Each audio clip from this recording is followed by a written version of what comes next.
Known as the Predator in the Octagon, UFC heavyweight champion Francis Ngannou is a force to be reckoned with. Not only is he considered a heavy hitter, he is the world's heaviest hitter, setting a world record for the hardest punch in 2018, a feat that has undoubtedly contributed to his dominance in mixed martial arts. It's difficult to imagine that this beast of a man worth millions of dollars grew up as a child laborer, supporting his family in a remote village in Africa. What were the odds that this little boy will make it to the top of the world stage? Francis faced hardship early in his life. His father left when he was 6, forcing his mother and 4 siblings to move in with Francis's grandmother, who had a small house in Beatty, Cameroon. At times, the house was so full that family members had to sleep outside. When he wasn't shoveling sand at a salt mine to support his family, Francis faced a 6-mile walk to attend school. Given this lot in life, and at such a young age, Francis understandably could have become despondent, unable to believe a better future for himself might be possible. But Francis says he possessed 2 things that proved invaluable to him as he wished for a new life for himself: hope and determination. Hope that no matter what, he would be able to fulfill his dream to become a renowned fighter like his hero, Mike Tyson. And determination to endure the countless struggles he would face on the path to fulfill this dream.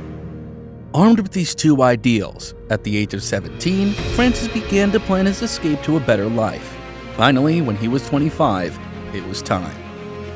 Francis endured a journey over 1,000 miles, traveling by foot or being smuggled in the back of pickup trucks across the Sahara until he reached Morocco. There, Francis was forced to hide in the forest to avoid detection from officials. Throughout his journey, he continued to train to become a better boxer. Francis had enjoyed boxing for sport in Cameroon, but in order to pursue his dream, he needed to be noticed by professionals. Hope and determination. The dangerous journey continued as Francis, unable to swim, set out on a raft with other migrants to reach Spain by sea. However, they were captured by Spanish police and were taken to a detention center. To get through these unimaginable hardships, Francis had a mantra that he repeated to himself when he felt like giving up: never underestimate somebody who has hope. Spanish authorities released Francis after only 2 months, and he made his way to Paris. He had no money, he was homeless, he slept in a parking lot. Francis Ngannou, 8 years before becoming the UFC World Heavyweight Champion, homeless, and sleeping in a parking lot in Paris. Though Francis had always dreamed of becoming a boxer, sometimes dreams have to bend. He discovered a fighting gym in Paris and was introduced to mixed martial arts, a fighting sport similar to boxing that also incorporates kicking and grappling. Francis learned quickly. He displayed his fighting prowess and amazingly was offered an Ultimate Fighting Championship contract. In the UFC, they called him the Predator for his aggressive fighting ability. He had a record of 17 wins to only 3 losses across 20 fights in his UFC career. Francis gained notoriety for his first-round knockout of fighter Alistair Overeem in 2017, a feat considered one of the greatest knockouts of all time. Francis felt his dream was finally fulfilled when he won his first UFC championship in 2021, proving to the world that no matter where you're from, you can be the greatest.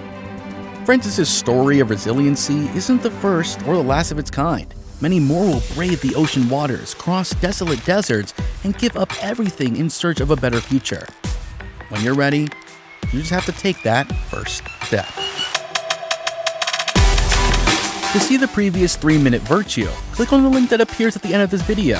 If you know of someone who would enjoy this video, click the share button to share it via email, text, or on social media. In 2023, Francis Ngannou left the UFC to join the Professional Fighters League. He vouches for his opponents, assuring they are paid well, and through his charitable foundation, he was able to give back to his people in Cameroon. From a legal immigrant to homeless person to a world champion athlete, so much can be accomplished with a little hope and determination.